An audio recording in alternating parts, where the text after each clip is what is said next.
Conjunctions. A conjunction is a word that joins two nouns, phrases, or sentences. The word for, and, nor, but, or, yet, so are called coordinating conjunctions. The mnemonics fanboys is the easiest way to remember these coordinating conjunctions. Coordinating conjunctions always come between the words or phrases or clauses that they join. For is used like because.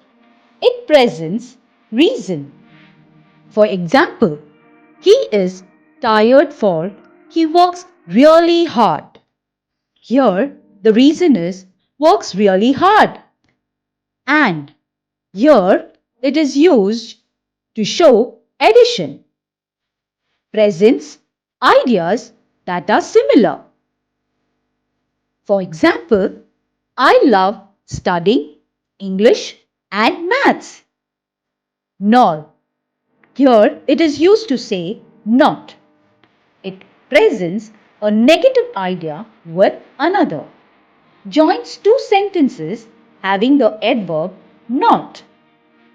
For example, I don't expect children to be rude, nor do I expect them to be disobeyed. Here, the negative is rude, but here it shows a contrast. Presents ideas that are opposite. For example, Serena likes cakes but hates cookies.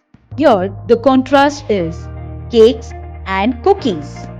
Or, here it shows an option, presents an alternative idea or choice.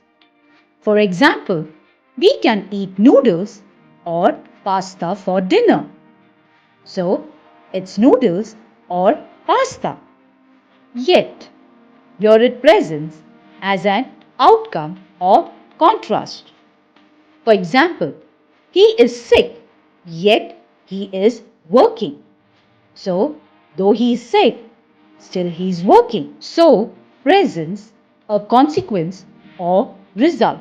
For example, Jim was hungry, so he ate all the pizza. Hello everyone, my name is Sindhu. I'm your English coach. I use activities, games and exercises to teach you English and make you a master in communication. I have helped thousands of students and participants to become a powerful presenter and confident communicator. Please subscribe to our channel and motivate us to make more contents like this. Thank you.